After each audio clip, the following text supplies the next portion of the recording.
Paz do Senhor Jesus, amém. Todo mundo animado para aprender, para crescer. Muito frio? Eu tô. Mas aí você fica bem pertinho aí, né, no teu banco do teu irmão aí, e aquece, né? O pastor disse, dá um glória e aleluia bem forte, também aquece. Amém. Faz parte, né, das estações, nós louvamos ao Senhor, porque elas estão bem definidas, né? Começou o inverno e esfriou. Já pensou se agora que é inverno nós estivéssemos aqui em 30 graus? Alguma coisa estaria errada, né? Para a nossa realidade aqui. Então, tá tudo certo, nós temos os nossos agasalhos, vamos nos agasalhar e vamos vir para a casa do Senhor, né? E orar por aqueles que não têm, porque nesses dias tem muita gente passando frio de verdade, né? Não é esse friozinho que nós estamos sentindo agora de manhã aqui. Tem muita gente sofrendo por falta de um agasalho nas ruas, né? E não tem um abrigo como nós temos, um teto bem protegido. Então, vamos estar também olhando para essas realidades e interceder para que o Senhor tenha misericórdia e aquilo que nós pudermos fazer para amenizar o sofrimento dos nossos irmãos, vamos estar fazendo, né? Lembrando que a campanha das meias continua. Nessa semana, a igreja recebeu 20 cobertores pela campanha das meias. Lembra que a irmã Esther falou para trazer as meias, né, que estão lá um pé só perdido, está furada, está velha, está cheia de bolinha, está frouxa, está saindo do pé. Não jogue fora, põe na sacolinha, traga. Essa campanha tem abençoado pessoas que nesses dias estão passando frio, elas recebem um cobertorzinho. E isso abençoa e ajuda muito. Então, você não vai gastar nada, só juntar lá as meias velhas do futebol, né? Aquelas lá são boas, elas são desse tamanho, dá quase um cobertor cada meia. Irmão, o marido está lembrando aqui, não traz ela cheia de chulé não, tá? Lava bem lavadinha, aquela que tiver cheia de barro, lava até sair tudo e traz. Tá? É o único trabalho que você vai ter, lavar a meia bem lavadinha, chulé não pode. Irmãos, todos têm a revista agora? Receberam? Se não tem, o irmão Coelho está passando aí. É a nova revista, Histórias e Parábolas, continuamos estudando. Hoje a lição número 1, Perigos na vida do cristão infrutífero. A história, a parábola da figueira infrutífera. Nós vamos estar estudando hoje, já foi lido aqui o texto, que é o texto inspirativo, um deles, né? Já foi lido na leitura introdutória. No texto áureo aí na revista está escrito Atos 8:17, mas não é Atos 8:17. É Mateus 3, 8 e 9. Então, se você tiver uma canetinha aí, risca já e arruma.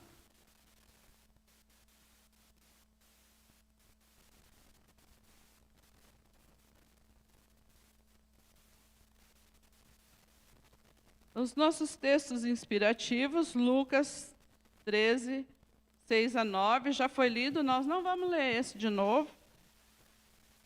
Está aí impresso, vamos ler João 15, 5 a 8, que é o segundo texto. O segundo texto aí, João, capítulo 15, versos 5 a 8. Uma irmã pode começar lendo, depois um irmão, e assim, teremos 2 irmãos e 2 irmãs lendo.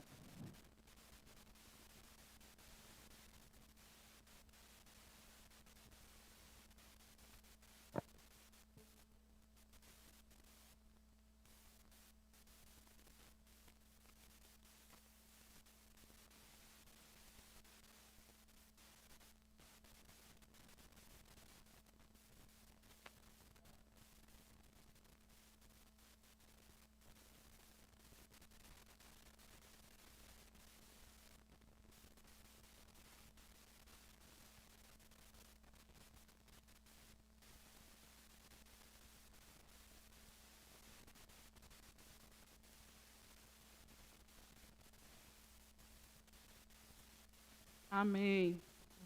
O textuário, então, Mateus, capítulo 3, verso 8 e 9. Está aí impresso na tela. Tem na revista também, só tem que arrumar a referência na revista. Vamos ler todos juntos? 1, 2, 3. Deem frutos que mostrem o arrependimento, e não comecem a dizer a si mesmo: Abraão é nosso pai. Pois eu lhes digo que destas pedras Deus pode fazer surgir filhos a Abraão. Mateus 3, 8, 9. Amém. Vamos orar mais uma vez? Nosso Deus, nós te agradecemos por esta manhã. Obrigada, Senhor, pela tua palavra que fala aos nossos corações e que o teu Espírito Santo possa nesta manhã nos ensinar, nos conduzir, abrir, Senhor, o nosso entendimento para que possamos compreender, Senhor, a verdade da tua palavra, aquilo que o Senhor quer nos ensinar. E que possamos, Senhor, como ouvintes, sermos também praticantes da tua palavra, Pai. Dá-nos, Senhor amado, nesta manhã, a sabedoria, Senhor amado, para compreendermos, para entendermos e para vivermos a tua palavra. Em nome de Jesus. Amém. Os objetivos da nossa lição é nós conhecermos os ensinos práticos para a vida cristã na parábola da figueira infrutífera.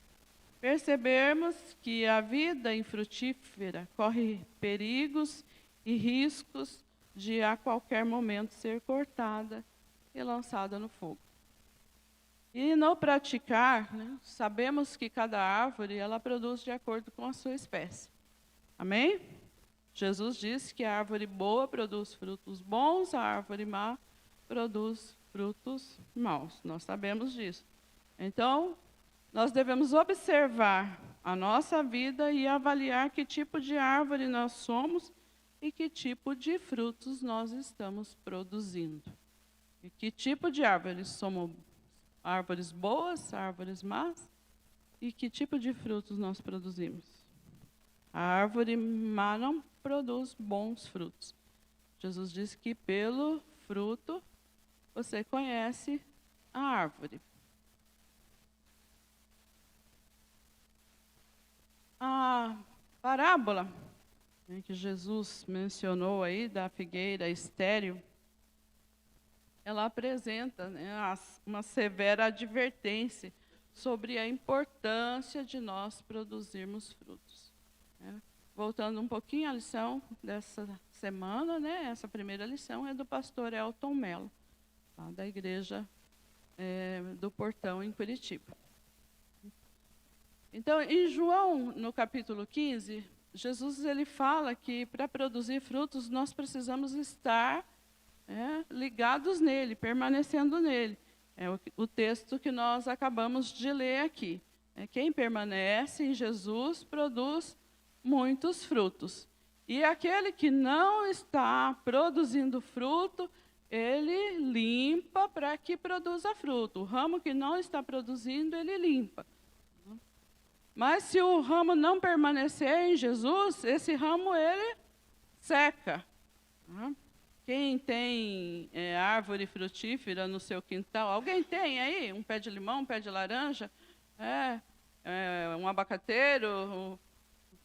Esse tipo de árvore frutífera, você sabe que de vez em quando precisa ir lá e cortar os galhos, E aqueles galhos que não estão produzindo, você tira fora e eles secam. E o que você faz com eles? Guarda? Não, Queima, joga fora. É inútil. O que não produz é inútil. Então, Jesus, ele fala dessa importância de nós produzirmos. Jesus, ele diz, nesse texto de João 15, no verso 16, que ele nos chamou para que nós dessemos frutos, para que a gente produza. Então, Deus quer que nós produzamos. Ele quer e Ele procura frutos em nós. Assim como o texto da parábola, aí da figueira estéril, que diz que o dono foi lá e procurou frutos nela. Então, é uma advertência para nós produzirmos. O Senhor está sempre nos lembrando que nós devemos produzir. E Ele quer que a gente produza em abundância. Já produzi há 10 anos atrás. Quando nós lemos o texto da parábola aí da figueira estéril, o dono da vinha, ele foi lá 3 anos consecutivos procurar. Não diz o texto quanto tempo essa figueira estava plantada lá na vinha. Talvez ela tivesse produzido há muito tempo atrás. Se ela era nova, geralmente uma figueira demora de 1 a 3 anos para produzir. Se ela era nova, ele estava na expectativa, de que no tempo certo ela produzisse. Mas o que é enfatizado no texto é que ele foi procurar frutos. E por 3 anos consecutivos, ele não achou nenhum fruto. E aí ele diz, então, não serve para nada. Está ocupando a terra inutilmente. Mas vamos aqui passar um pouquinho sobre o que significa cada elemento dessa parábola contada por Jesus. A figueira, ela representa o povo de Deus, o povo de Israel, os cristãos. Na época de Jesus, ele estava falando diretamente ao povo de Israel. A figueira representa o povo de Deus. Nós, hoje, os cristãos, representamos essa figueira. Ela nos representa. A vinha é o lugar fértil, o lugar que estava sendo cuidado, o lugar que estava pronto, para que essa figueira, mesmo ela estando na vinha, porque a gente pode perguntar o que uma figueira está fazendo na vinha.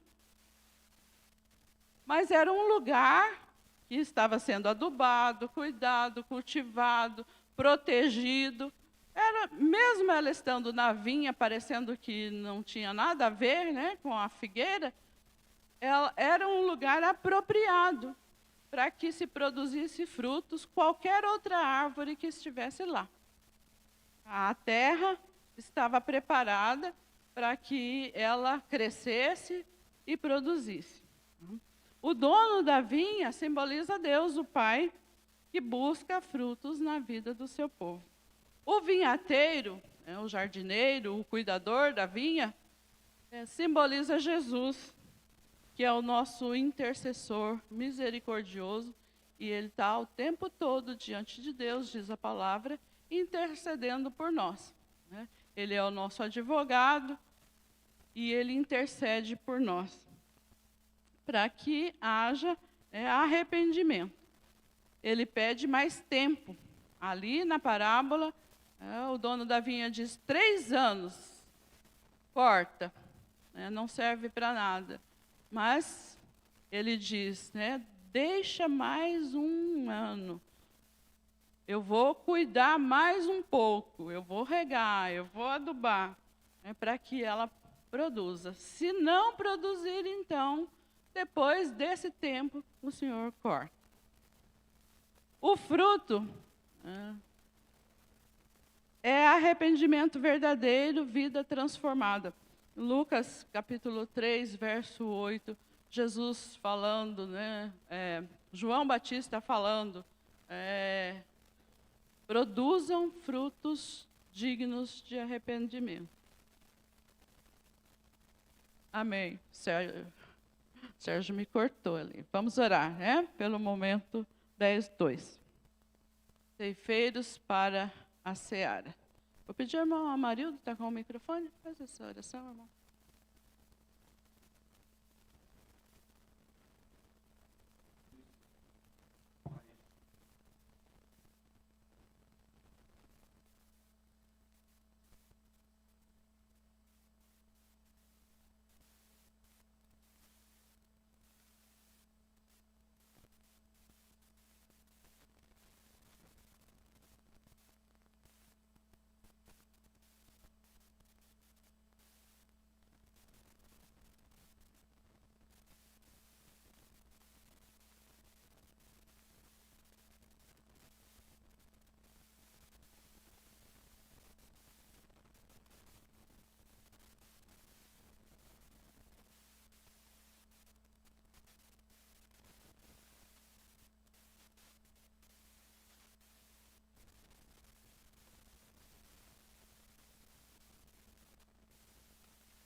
Então, sempre que a Bíblia menciona fruto, né, é arrependimento, é vida transformada. Nós sempre lembramos do fruto do Espírito Santo, que em Gálatas 5:22. Quais são? Você lembra? Frutos do Espírito? Amor.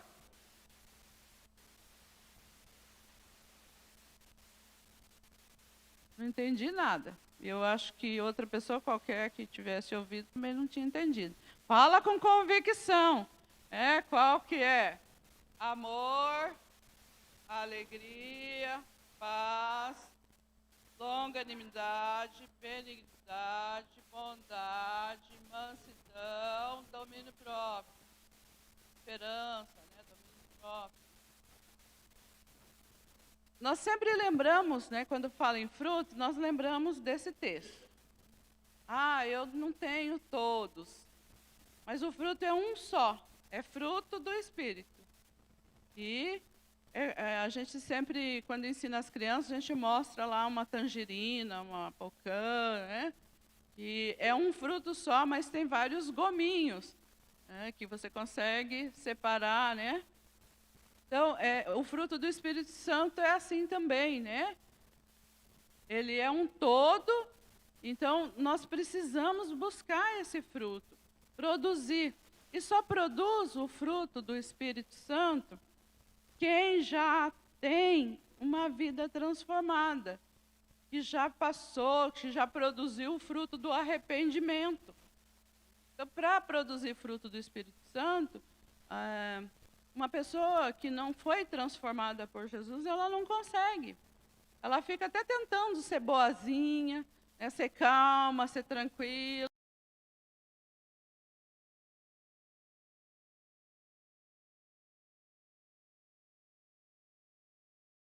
Verso 14 fala do fruto de boas obras. São serviços que a gente presta na nossa comunidade, na igreja, lá fora, no mundo também. A gente presta serviço, como cristão nós devemos. Mas eu não vou me misturar com o mundo, mas para servir e mostrar que você é um cristão transformado. E para prestar, para produzir esse fruto de boas obras, é preciso primeiro ser transformado, é produzir o fruto do arrependimento. Então, Deus, ele procura. Na figueira, Jesus, falando da figueira, ele estava procurando o fruto. Deus procura em nós esse fruto. Por que está no singular? Porque é um só. Nós devemos produzir, a gente diz, temos que produzir muitos frutos. Mas está no singular, ele procurou fruto. Porque quando nós passamos pelo arrependimento verdadeiro, nós produzimos muitos frutos. Amém? Você consegue entender isso? O período de 3 anos representa o tempo que Deus nos dá oportunidades. Ele só dá 3 anos? Não, Deus é misericordioso, as suas misericórdias são infinitas, são a causa de nós não sermos consumidos, mas, principalmente para quem é negligente, vai chegar um momento que vai acabar. Esse tempo acaba. Deus, ele dá tempo para arrependimento, tempo para mudança. E o cortar simboliza o juízo. Então, vai chegar um momento que tem a sentença e o juízo vai ser executado. Deus, ele não ignora a estagnação espiritual. Ele é misericordioso, mas ele não ignora. Não está produzindo, deixa para lá. Não, ele vai vir sempre procurar.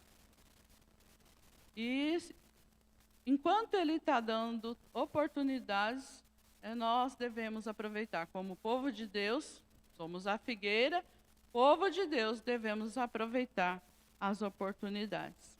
Amém? Algum comentário até aqui? Alguma dúvida? Vamos continuar, então. Então, Deus, ele nos plantou com um propósito, né? Ele quer que nós produzamos o fruto do arrependimento, o fruto do Espírito, o fruto de boas obras. Se nós vivemos fora desse propósito de Deus, a nossa vida não faz sentido. Porque nós fomos criados para a glória de Deus. E para mostrarmos a glória de Deus, preciso que nós vivamos, né, nesse propósito de Deus para o qual Ele nos criou e para o qual Jesus diz que nos chamou, né, para que nós demos muitos frutos. Então, a estagnação espiritual, ela é um perigo muito grave. E por isso, né, para ser um cristão frutífero, nós precisamos observar, né, alguns perigos e termos alguns cuidados. E é o que a lição desta manhã vai abordar, né, os perigos na vida do cristão infrutífero. Parece, né, uma lição um pouco negativa, né? Ela vai falar desses perigos, mas ela é um alerta para as nossas vidas. Sempre que algo parece que é negativo, né? Uma história bíblica que parece que deu errado no final, como nós vimos na lição passada na história de Sansão, né? A Bíblia, ela mostra também, né, os defeitos dos personagens para nos alertar, né, para nós não cometermos os mesmos erros. Então, na parábola da figueira infrutífera, está mostrando os perigos da vida de um cristão infrutífero. Vamos lá, né? Para o primeiro ponto da nossa lição. Lucas capítulo 13, verso 7. Está impresso aí na revista, mas eu gostaria que alguém lesse para nós.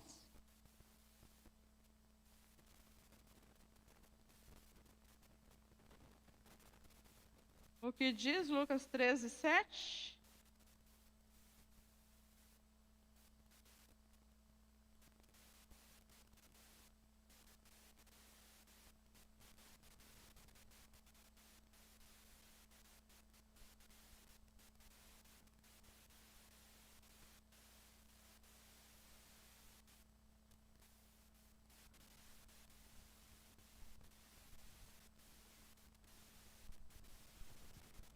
A pergunta do dono da vinha, né?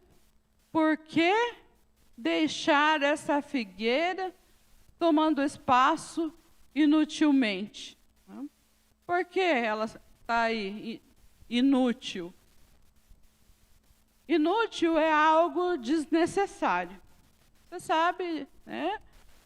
Não serve para mais nada isso aqui. O que você faz? As irmãs que guardam pote. Aquele pote inútil, que não serve para nada. Está só ocupando espaço lá no armário.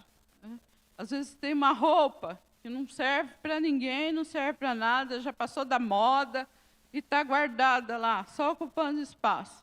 Então, inútil é algo desnecessário, né? Sem valor, sem propósito. Uma vida espiritual infrutífera é uma vida inútil, sem valor e sem propósito. É o que diz aí o dono da vinha. Por que está usando a terra inutilmente? E a pessoa infrutífera? O cristão infrutífero, ele é inútil? Me chamou de inútil, né? O pastor me ofendeu, já não vou mais voltar nessa igreja. É assim que age, exatamente assim que age o inútil. Ele não está produzindo nada, ele vem na igreja, mas ele quer que tenha tudo para agradar ele. O pastor não pregou uma mensagem que me agrade, essa mensagem eu não gostei, o louvor não estava bom. Ele só critica, e aí ele fica pulando de igreja em igreja, procurando um lugar, né, que lhe agrade, que lhe dê prazer, que faça coisas para ele. Mas ele não faz nada, né? E às vezes a gente questiona, né? A pessoa saiu da igreja, ao invés dela procurar, tá, né? Não deu certo, né? Não me adaptei aqui. Ao invés de ela procurar uma comunidade pequena, né, para ela servir lá, não, ela vai procurar uma grande, onde ela fica confortavelmente. Essas são características de cristãos, né, que usam o nome de cristão, mas ele é inútil, né, tem uma vida infrutífera, inútil. Né, esse é um perigo na vida cristã, de, né, nós termos uma vida espiritual inútil. Esse é o perigo que nós corremos quando nós não produzimos. Porque todo aquele que não produz, que não faz nada, né, que o Senhor olha para ele e anos após anos não vê os frutos do arrependimento, não vê o fruto de uma vida transformada, não vê os frutos do Espírito Santo abundantes na vida dele, não tem frutos de boas obras, é inútil. Está ocupando o espaço inutilmente. Né? Tem um trecho de uma poesia do Castro Alves, que é uma pergunta, né? Se eu não me engano, o título da poesia é Vozes do Eco, e ele pergunta: o que fazes tu sobre a terra? E o eco responde: erra, erra, erra. É só o que faz o inútil, só cometer erros, é só errar. Então, a figueira infrutífera, ela simboliza o perigo da inutilidade na vida do cristão. E a vida infrutífera, ela indica que essa vida está desconectada de Deus. Jesus diz que aquele que permanece nele, está ligado nele, dá fruto. Então, se não está produzindo fruto, é porque não está ligado. Não está ligado em Deus. Está lá, em João, capítulo 15, verso 4. Eu não faço nada, então não atrapalho, né? Será verdade isso? Eu venho, fico sentadinho, quietinho, bonitinho, eu não faço nada, então eu não atrapalho. Já tem um ditado que diz que quem não ajuda, irmão marido? Quem não trabalha, atrapalha, né? É um ditado popular. O perigo da inutilidade, né, o autor da revista, ele dá 2 exemplos de Judas Iscariotes e de Saul. Eles começaram bem. Tanto Saul, né, foi escolhido por Deus, Judas foi escolhido como discípulo. Eles começaram muito bem. Ungido, o Saul profetizou, ganhou batalhas em nome do Senhor, pelo poder do Senhor. Começou muito bem. Mas depois, quais frutos ele produziu? Judas começou como discípulo de Jesus, andando com Jesus, vendo os milagres, ouvindo as mensagens, vendo transformações de pessoas, curas, milagres extraordinários. E o que Judas produziu? Você consegue identificar quais frutos Saul produziu? Nós falamos no começo, né, que a árvore boa dá bons frutos, a árvore má dá maus frutos. Às vezes a gente pensa, não estou fazendo nada, então não estou atrapalhando. Será que não está produzindo maus frutos? Quando se é inútil, que não produz coisas boas, está produzindo coisas ruins. Você consegue lembrar, pelo menos, algo na vida de Saul, de ruim que ele produziu? a inveja, o ciúme, né, que entrou no coração dele, a arrogância, começou a se achar melhor, né, porque ele era o rei. Então, quando a gente não produz coisas boas, logo produzimos o que é ruim. Você consegue identificar na vida de Judas Iscariotes o que ele produziu?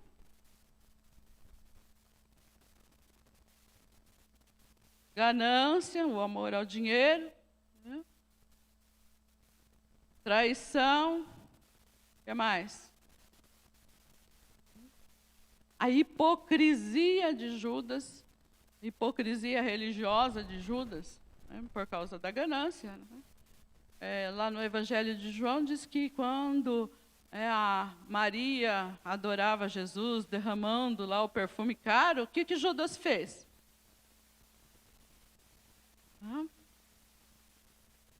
Podia dar para os pobres, né? Oh, que desperdício. Né? Eu me lembro de uma situação, sabe? Eu coloquei aqui que a hipocrisia religiosa é como um fruto bichado. Você vai lá numa árvore, né? Tá aquela fruta bonita. A gente estava com os meninos, só tinha o Lucas e o Tiago, eles eram bem pequenininhos, fomos em férias, né? Num sítio. Aí tinha uma mangueira, a coisa mais linda, estava cheia, carregada, né? E a pessoa até disse, ó, se quiser pegar ali umas mangas, pode pegar, mas tem que cuidar, porque às vezes tem um bichinho, né? Todas as que a gente pegou não tinha um bichinho. Tinha uma colônia de bicho. Por fora, assim, bem bonitas, né? Lindas as mangas. Mas a hora que você abria dentro, assim, aquilo estava fervendo de bicho. Então, a hipocrisia religiosa é esse fruto bichado. Parece uma coisa bonita, né? Nossa, que coisa linda, né? A vida do irmão tão espiritual, o Judas, né? Pode falar, irmão Marildo.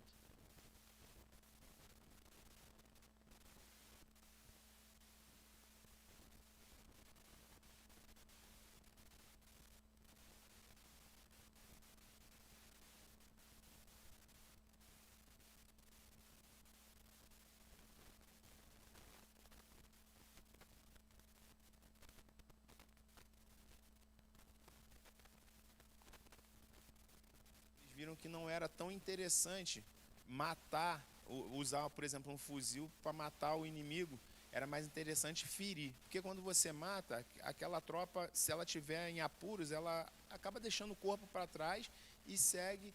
Mas quando você só fere, você tira 3 caras de combate. Você tira aquele que está ferido e mais 2 para carregar. Que inevitavelmente tem que carregar aquele que está fora de combate, né? Então, alguém que não está, teoricamente, fazendo nada, o inútil, como a senhora falou, ele muitas vezes tira outros crentes de combate, que é sempre alguém que tem que estar levando ele, empurrando, quando poderia estar dando tempo para alguma pessoa lá fora que não conhece o Evangelho. Então, alguém que está no meio da igreja, que está trazendo esse peso, por não estar colaborando, botando a mão para carregar o piano, ela acaba se tornando um peso para outros crentes, porque tem que estar sempre empurrando, sempre no tranco, né? Então, o inimigo ele usa essa estratégia contra a gente, né? De fazer a pessoa não produzir, que além dela não ajudar a carregar, ela vai ter que tirar a atenção de outros crentes para carregar aquele irmão ali que não tá caminhando junto. Né? E não é só a questão, né? O irmão citou de uma pessoa ferida, né? Quando alguém está ferido, né, porque está passando por uma luta, uma dificuldade, um problema, né? E então os crentes se unem para ajudar, para carregar até. Mas quando realmente é inútil, né?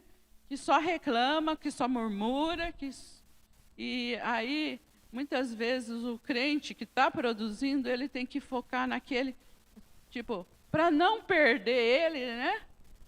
Porque nós temos que agir também como viticultor, que está sempre intercedendo, dá mais uma chance, né? E para investir. Porque aí tira o foco. Às vezes poderia estar ajudando quem realmente precisa e está ajudando alguém que é inútil. E às vezes até crentes velhos, né, que estão na igreja há 40, 50 anos e continua sem produzir nada e ainda dando trabalho. Mas, né, também tem os exemplos positivos, né, na vida espiritual, né, e se tornaram pessoas, né, que deram bons exemplos, né. Às vezes a gente usa essa frase: no ambiente em que eu estou, é impossível, né, nas condições que eu estou, é impossível produzir. É impossível demonstrar uma vida transformada, né, lá no meu ambiente de trabalho, que só tem gente falando palavrão, e às vezes eu acabo me contaminando, né, porque a maioria me pressiona, eu acabo fazendo. Às vezes a pessoa usa essas desculpas. Mas nós vemos 2 exemplos, então, citados aqui: José e Daniel. Quando você lê a história desses 2 moços, eles tinham tudo para dizer que o ambiente deles não valia a pena, né, servir a Deus e fazer algo diferente, porque o ambiente deles era totalmente prejudicial. Era um tipo de terreno, né? Terreno que eles estavam plantados, Egito e Babilônia, não era propício para produzir bons frutos. As condições deles, escravos, servos, eles tinham que obedecer o que os outros mandavam fazer. E às vezes a gente usa isso como desculpa: mas eu faço assim porque eu tenho que obedecer, né, o meu patrão, eu minto porque eu tenho que obedecer o meu patrão, eu sonego porque eu tenho que obedecer, eu sou subordinado. Na minha família não tem como. Mas esses moços, né, mesmo em terrenos impróprios, eles produziram frutos para a glória de Deus. Eles não se tornaram cristãos infrutíferos, né, servos de Deus infrutíferos e inúteis no ambiente onde eles estavam. Eles produziram frutos para a glória de Deus. E a gente vê na história de José, o faraó glorificando a Deus por causa da vida de José. A gente vê na história de Daniel, né, Nabucodonosor, Dario, né, glorificando a Deus por causa da vida de Daniel e daquilo que esses moços fizeram, glorificaram a Deus. Amém? Como é que está a nossa vida? O que garante que nós não falhemos como Saul e Judas é nós permanecermos em Cristo, cultivando sempre intimidade com Deus. Nós precisamos deixar que o Espírito Santo nos molde, trabalhe em nós. Às vezes a gente não produz porque a gente não quer deixar, nós não damos liberdade para o Espírito Santo agir em nós. Nós ficamos resistindo, né, à ação do Espírito. Então nós precisamos vigiar, manter uma vida de obediência com a palavra do Senhor. Arrependimento genuíno para termos uma vida transformada.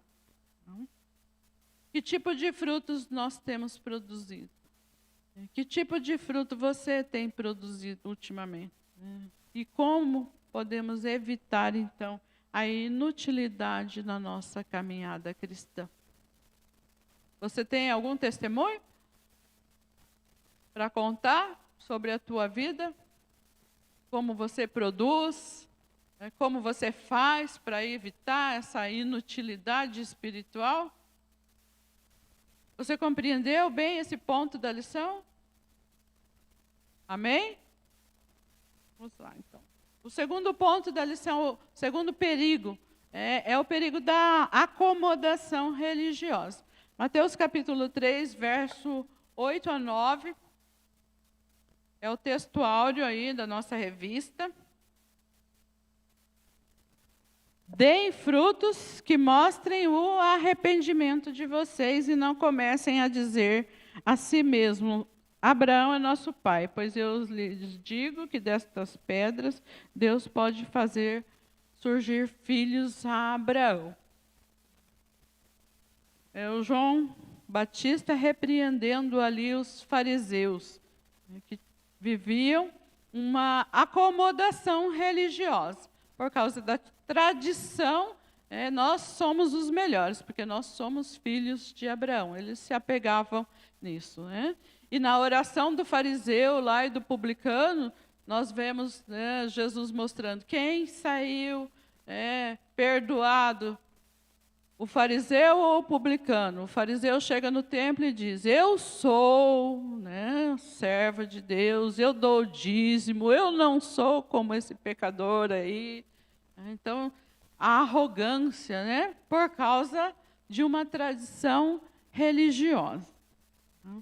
A acomodação religiosa tem uma lei, que se chama a lei da acomodação religiosa, é que os patrões eles são obrigados a abrir um tempo, um horário, para que pessoas de certas religiões, principalmente aquelas tipo o islamismo, os adventistas, abrir um espaço. Por exemplo, o adventista não trabalha no sábado, a empresa trabalha no sábado, mas o adventista não trabalha no sábado. Então, essa lei dá essa proteção da acomodação religiosa.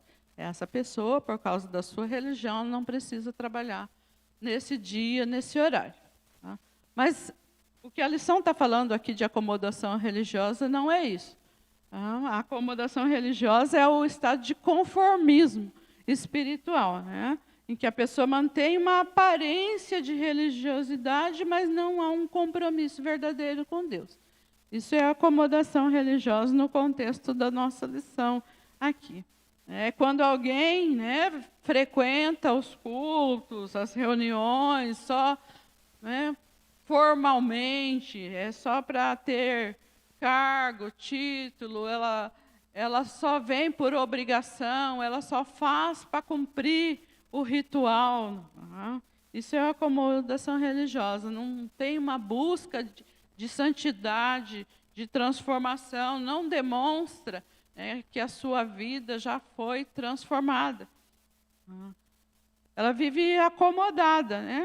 A fé é superficial, não tem crescimento, não tem mudança, não tem frutos. Isso é acomodação religiosa. É uma religiosidade sem transformação. A fé baseada, agora, alguns exemplos de acomodação religiosa. A fé é baseada apenas em rotina e tradição, a pessoa vive a religião por costume. Você já falou com alguém e ela diz: não, eu já tenho minha religião, não, eu já faço, eu já dou dízimo, eu já faço bastante. Então, falta arrependimento, falta transformação na vida da pessoa. Ela vive uma vida de pecado e ela dá desculpas para os erros, para os pecados. Ela fica achando até na Bíblia base para pecar. Não, Deus é amor, Deus ama, Ele vai receber todo mundo. E vive uma vida de aparência, é santo dentro da igreja, perfeito dentro da igreja, mas lá fora dá mau testemunho o tempo todo. Vive na roda dos escarnecedores, a boca só palavras torpes.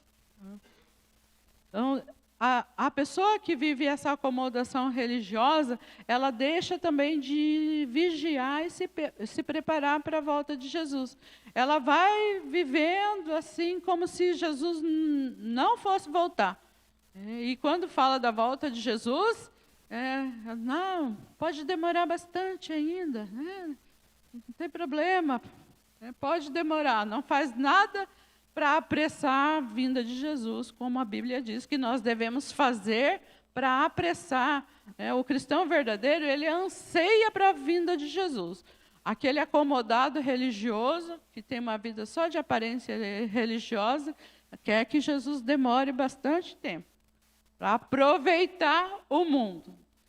Eu ouvi quando eu era criança, ainda o pastor pregando, e naquela época os obreiros ainda sentavam tudo assim, numa fileira de cadeira lá, e ele foi perguntando por um, irmão, se Jesus voltasse hoje, como você ia se sentir? E um e outro foi falando, e teve um que estragou a mensagem do pastor.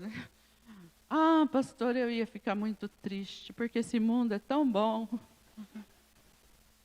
Eu não esqueci disso, gente. Eu tinha uns 7, 8 anos, né? Eu fiquei pensando, que vergonha. Para o pastor, assim, ficou assim um tempo, ele só fez isso, né? Então, a pessoa que é um acomodado religioso, ele não tem pressa para que Jesus volte, né? E deixa de vigiar. Não há um interesse verdadeiro pela palavra de Deus. Né? E é insensível à voz do Espírito Santo. A palavra de Deus, quando pregada na igreja, nunca está falando com ela. É sempre com o outro que não veio, né? Ah, se o irmão que tivesse aqui, para ele, essa palavra ia ser boa. Então, o Espírito Santo nunca está falando com essa pessoa que é um acomodado religioso, porque ele acha que está tudo bem com a vida dele, que ele acha que está tudo certo. É como o exemplo de Saul, de Sansão, que nós ouvimos semana passada. Né? O coração, ele vai ficando endurecido e frio. Está sempre se auto-justificando, o acomodado religioso, né? Eu sou falho, eu sei que sou pecador, mas tem gente que é pior do que eu. Ele está sempre se auto-justificando. Né? É a ausência de frutos de transformação, e nós já falamos bastante disso, o acomodado religioso não produz. Vive no engano, pensa que está bem, mas está longe de Deus. Né? A igreja de Laodiceia é aquela, né, que Jesus chamou a atenção. A Cris quer falar. Achava que estava tudo bem porque era rica, mas o Senhor estava a ponto de vomitar. Eu tenho uma pergunta, na verdade, porque é claro que a gente tem aplicação para a gente, né? Mas ali a parábola ela fala do povo de Israel como a figueira. E o apóstolo Paulo vai falar que o próprio Deus cegou Israel, né, para que nós, gentios, fôssemos alcançados. E ele dá ênfase nisso, né? Que Deus ele não se esquece de Israel e tudo mais. E a minha pergunta, né, se você ou meu pai quiser responder, é por que ele vai buscar fruto se ele mesmo permitiu com que isso acontecesse? Com que Israel não produzisse esse fruto de arrependimento? Então, sempre, né, que a gente faz essa pergunta, a resposta é que Deus permitiu, mas está dando também a chance para Israel se arrepender. O evangelho é pregado para Israel hoje ainda. E Deus permitiu para que nós tivéssemos essa oportunidade. Né? Veio para o que era seu, os seus não receberam. Todos que receberam, deu-lhes o poder de serem feitos filhos de Deus. Israel falhou na missão de ser testemunha para os outros povos. Deus sempre quis salvar os outros povos. Não é porque Israel, você não quer, tá bom, então agora vou abrir para o outro. Não. Era para Israel ser essa testemunha. Israel falhou por causa da desobediência, por causa do pecado de idolatria. Mas no tempo de Jesus, né, tanto é que foi o povo de Israel que trouxe o evangelho para os gentios. Não foram toda a nação de Israel que se fechou. Né? Foram israelitas, os judeus, os discípulos, eles eram israelitas. Foram eles que levaram o evangelho para os gentios. Do mesmo jeito hoje, né? Está aberto para nós? Tá? Mas todos aceitam? Não. Deus sabe quem vai aceitar e quem não vai? Sabe. E a gente continua pregando. Do mesmo modo, tem israelita hoje que ele é cristão, que ele crê em Jesus. E tem aqueles que ainda continuam super fechados. Né? O pastor quer responder? Ela deu a liberdade. Se o pastor quiser responder a pergunta dela.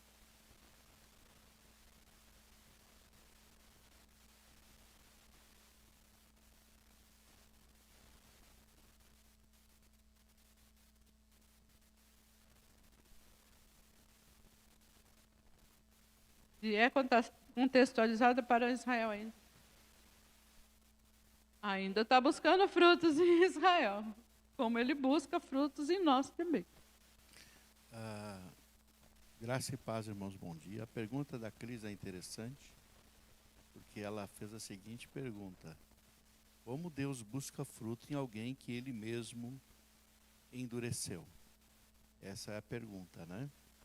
E o fato é que o próprio apóstolo Paulo vai responder essa pergunta ao dizer que o endurecimento veio em parte por causa da própria condição deles, de se acharem melhores do que os outros e de que eles estavam salvos pela guarda da lei. Ele vai falar isso em Romanos 9, 10 e 11. Inclusive vai falar da soberania de Deus, que Deus é soberano, né? Ele que escolhe, e ele não é justo quando ele escolhe. Na verdade, ele não deveria escolher ninguém. A misericórdia dele é que faz ele escolher. Mas o apóstolo Paulo vai dizer, no capítulo 11, né, que esse endurecimento, na verdade, não veio para o Israel verdadeiro. Ele vai dizer que nem todos são israelitas.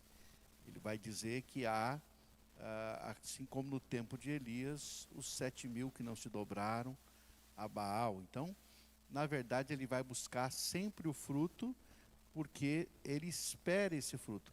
Por exemplo, há algumas coisas que a gente precisa compreender. Ele busca o fruto o tempo todo na nossa vida. Eu gosto dessa parábola porque ela tem uma analogia bonita também, quando fala desses 4 anos, 3 anos que ele foi buscar fruto, e o quarto que ele dá de chance, e fala das 4 fases.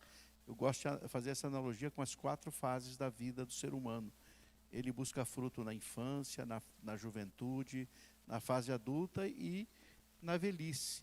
Alguns não têm a oportunidade da velhice porque morrem novos, mas ele está buscando fruto o tempo todo. E até para mostrar como isso é interessante, né, há uma passagem, a passagem na Bíblia lá em que Jesus procura fruto numa figueira que está bem cheia de folhas e não encontra. E ele amaldiçoa a figueira. Só que não era tempo de fruto. Aí a gente pergunta, como é que Jesus amaldiçoou uma figueira? Porque ela não tinha fruto, mas não era a época dela dar fruto. Jesus não foi injusto? E a resposta que a gente tem é que ele foi procurar fruto naquela figueira e ela não deu. E o fato é que ele procura fruto o tempo todo na nossa vida, a tempo e a fora de tempo. Então a gente precisa entender isso também. Então, no sentido aqui de que se Deus cegou e Deus não cegou no sentido de Deus usou a dureza deles. Eu gosto de ilustrar isso com Faraó. O Faraó, na verdade, você pode perguntar assim, mas se Deus endureceu o Faraó, por que ele queria que o Faraó libertasse o povo, né? Na verdade, Deus já usou a própria dureza do coração de Faraó para fazer os milagres que tinha que fazer. Ele usou a dureza do coração. Então, Deus, na verdade, usa aquilo que já está no coração da pessoa. No caso do povo de Israel, a sua dureza, e não de todos. Por isso ele procura fruto o tempo todo, porque há sempre aqueles que fazem parte do verdadeiro Israel, segundo o próprio Paulo fala. Tudo bem? Mais alguém? O Vinícius quer perguntar? É que chega lá, né? Vou passar a parte da aplicação aqui para nós pensarmos, né? Você consegue perceber a conotação religiosa na sua vida? Quais práticas religiosas precisam ser substituídas por frutos reais e transformadores? A minha dúvida é sobre Deus usar aquilo que já está no coração do ser humano, porque Deus nunca vai procurar arrependimento no coração do ser humano e já vai estar lá sem uma ação dele, né? Então, como que fica relacionando essa afirmação com outras passagens bíblicas em que quem convence o homem do pecado, da justiça e do juízo é o Espírito Santo, não é algo que vem de nós? Quer responder? Eu posso responder. O arrependimento que Deus busca, né, eu creio que é baseado na questão da nossa decisão, do nosso livre-arbítrio.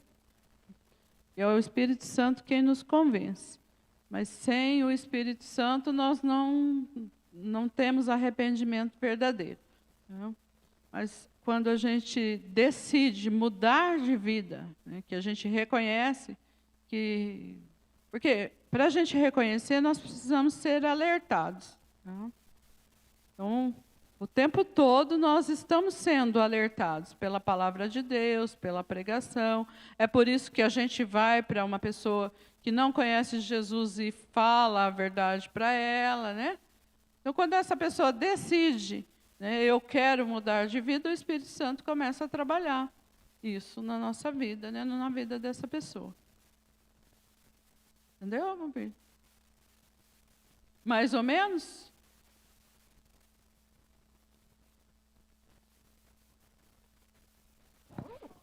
A rejeição, Deus usa, na verdade, exatamente por essa resistência a Ele, Vinícius, né?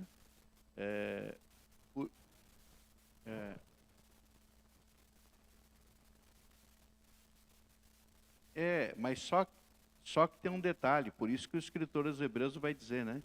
Se hoje ouvides a voz do Senhor teu Deus, não endureçais. Esse endurecimento do coração é uma atitude humana. Então, se você ouvir a voz de Deus, não endureçais como o povo no deserto. Então, o fato de endurecer o coração, mas o Espírito Santo trabalha. O Espírito Santo está falando. Por isso que está lá em Apocalipse, né? Quem tem ouvidos, ouça o que o Espírito diz. O Espírito está falando. Mas se endurecer o coração, ele não vai fazer nada na tua vida se o teu coração estiver endurecido, né? E por isso, se hoje ouvides a voz do Senhor, não endureçais, como no dia da provocação no deserto. O povo vendo e ouvindo, assim mesmo endureceu o coração e se perdeu. Professora, acho que o que causa um pouco de dúvida é a questão do termo que está escrito, que o Espírito Santo convence o homem da justiça, do pecado e do juízo. E às vezes gera o entendimento de que esse convence é um convencimento na marra. É tipo assim, o Espírito Santo vai convencer, vai te obrigar a entender e a outro não vai obrigar a entender. Quando, na verdade, é justamente isso que o pastor falou. O convencer é alguém que está trazendo argumentos ao coração, o Espírito Santo traz argumentos, você é pecador, você precisa de Jesus e sozinho você não se salva. E aí a resposta humana de aceitar a mensagem do Espírito Santo, ou o outro que endurece o coração e fala, eu não quero esse Jesus, não quero essa salvação e eu vou seguir no meu caminho do coração endurecido mesmo. Eu acho que talvez fosse essa a dúvida, não? Que só uma parte, irmão Amarildo, só para colaborar, é bem assim. O Espírito Santo te convence. Você está convencido. Tem gente convencida de que está indo para o inferno. É convencida. Mas o coração duro não deixa ela dizer, eu não quero. Eu já conversei com gente, disse, não, eu sei que estou indo para o inferno e vou para o inferno mesmo. Convicto, né? Por quê? Ele está convencido de que ele é pecador. O Espírito Santo fez a obra dele, mas ele não quis mudar porque endureceu o coração dele, né? E Deus, na verdade, quando eu falo que Deus usou o endurecimento de Israel, usou essa não conversão deles. Eles sabiam que o Messias, Deus usou essa predisposição a não se dobrar. Nós não queremos esse Messias, nós queremos o Messias diferente. Do meu jeito. Esse Messias eu não quero. Eu quero o outro Messias. É igual no mundo hoje. Às vezes a gente fala do evangelho para algumas pessoas, ou fala sobre Deus, ela fala assim, não, mas Deus não é assim, não. Deus não pode condenar alguém ao inferno. Aí você fala assim, mas meu amigo, está dizendo na palavra dele que ele condena sim ao inferno. Não, mas esse eu não aceito. Ou seja, é a pessoa que quer o Deus ao molde dela, e não o Deus revelado na palavra, né? Então, realmente o coração está endurecido. Estou mostrando a hora aqui para mim, mas falou 10 minutos. Agora é minha vez. Arrependimento, ele é assim que eu entendo pela palavra, né? Que o arrependimento ele vem quando nós tomamos a decisão de mudarmos, de sermos diferentes. Mesmo que a gente fala assim, o Espírito Santo que convence, mas ele está usando as pessoas para falar para nós. Deus está usando a palavra, né, a pregação, mas aqueles que estão lá no mundo, lá fora, que não têm um acesso à palavra, à pregação, Deus está usando pessoas para ir falar. Mas, como o irmão Amarildo disse ali, né, às vezes a pessoa não quer, ela acha, não, Deus não vai fazer assim. Ela quer dizer como que Deus vai agir. E endurece o coração e não quer aceitar do jeito de Deus, né? Quer que seja do jeito dela. E no terceiro ponto aqui, eu creio que vai esclarecer um pouco, né, sobre isso também, né, que é o perigo de negligenciar o tempo da graça. Tá? Quando nós temos uma vida infrutífera, nós corremos esse risco, né, de negligenciar o tempo da graça. Tá? A parábola diz que o vinhateiro, né, pede ao dono da vinha que dê mais uma oportunidade. Lucas 13, 8 e 9, né, que nós lemos aí na revista. Senhor, deixe-a por mais um ano. Eu cavarei ao redor dela e adubarei. Se der fruto, no ano que vem, muito bem. Se não, corte. O tempo da graça, nós falamos sempre, nós estamos vivendo no tempo da graça, é o que iniciou após a ressurreição de Jesus. É esse tempo que Deus concede a nós, à humanidade, para se arrepender, né, para reconhecer a salvação através de Jesus por meio da fé. Né? Não é por obras, diz Efésios 8 e 9, né, e nós já estamos justificados quando nós cremos em Jesus. Então, antes de Jesus, a salvação, né, as pessoas viviam o tempo da lei. Elas eram salvas, né, justificadas mediante o cumprimento da lei, né, a lei que Deus deu a Moisés lá no Sinai. E o tempo da graça, então, revela a misericórdia de Deus, a paciência de Deus, né? E ela é acessível a nós, essa misericórdia, né, através do sacrifício de Jesus, independente das obras humanas. O que eu preciso fazer é decidir aceitar. Ah, mas eu não acredito que é assim. Aí, se você não acredita que é assim, se a pessoa não acredita que é assim, então ela está endurecendo o coração dela. Então, negligenciar o tempo da graça, esse tempo de oportunidades que Deus dá, é desprezar, então, a paciência e a misericórdia dele. E isso é perigoso. Negligenciar o tempo de oportunidades que Deus está dando para a restauração, para a salvação. Nós não sabemos quanto tempo isso vai durar. Na parábola, o vinhateiro pede mais um ano. Quem sabe, na vida de muitas pessoas, ele já pediu esse tempo e ele só está vendo o que acontece. Né? Como que você sabe? Que tempo você está vivendo? No primeiro, no segundo, no terceiro ano? O pastor disse que gosta de fazer essa analogia com as fases da vida. Deus vem, né, na vida das crianças, ele quer que as crianças produzam fruto. E eu vou repetir mais uma vez, é muito perigoso os pais dizerem que as crianças não entendem de nada. Ah, não levo na igreja porque não entende nada. Deus vem procurar fruto na vida da criança também. Na vida do adolescente, na vida do jovem, na vida do adulto, na vida do idoso. Ah, agora eu já estou velho, né? Acho que Deus não vai mais levar em conta. Ele vem procurar fruto. Ah, eu já fiz bastante quando eu era novo. Deus está dando oportunidade para você continuar produzindo. Algumas árvores frutíferas, elas envelhecem e não produzem mais, mas o cristão, ele precisa produzir. Na velhice dará ainda frutos, diz o salmista. O que está plantado na casa do Senhor, ele vai produzir mesmo na velhice. Então, nós não sabemos quando vai terminar esse tempo da graça. Não é eterno. A graça de Deus é eterna, é infinita. Não para quem é negligente. 1 ano, se não der fruto, corta, né? É o que diz o texto. Então, a parábola, ela mostra que Deus ele concede esse tempo para arrependimento e para mudança. Olha, deixa ainda, né? É um período extra. Esse ainda indica que é um período a mais, é mais uma chance, é mais uma oportunidade.